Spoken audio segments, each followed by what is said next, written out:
Hi, in this video I'm gonna show how you can use the workflow system to send different emails to a company that has different emails, maybe for different reasons. That one is Department of Finance, the other one is sales, whatever.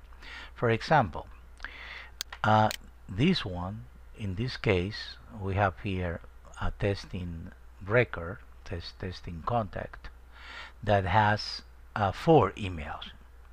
All of them fake, of course. John at Gmail, George at Gmail, Peter at Gmail, and Mary at Gmail.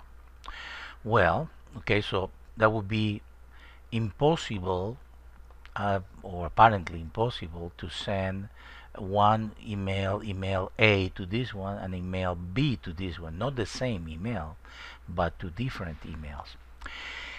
In the workflow system, here, let me create another one. I'm gonna do it quickly. I'm gonna put here test 2, and we're gonna put an email, and that email I'm going to select whatever. I'm gonna select this one. It doesn't matter what they say. I'm gonna select this one. You see that this is assigned to the email number 1. I'm gonna create another step. By the way, extremely easy. And I'm gonna assign this one number 2.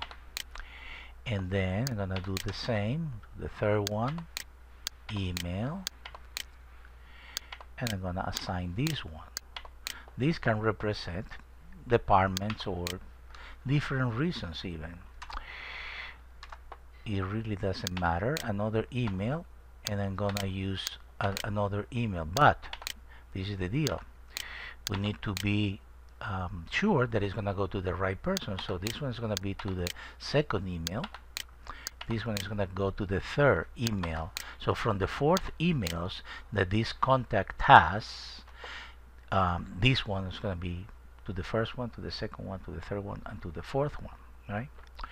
Okay, so now I'm going back, and I'm gonna assign it. So I'm gonna click the workflow, and I'm gonna assign the test 2. I can put a number of days if I want into the future, whatever.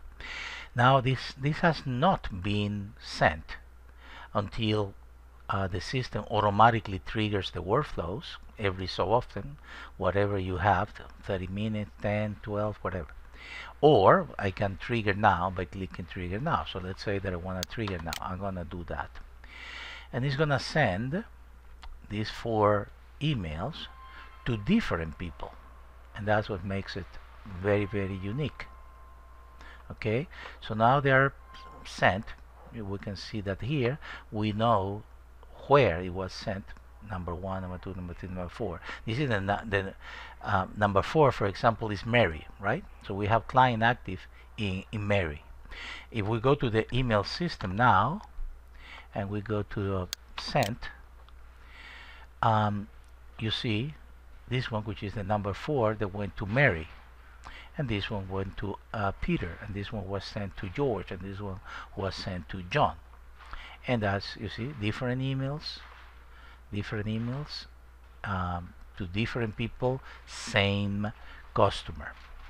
So I hope you enjoy it. Thanks.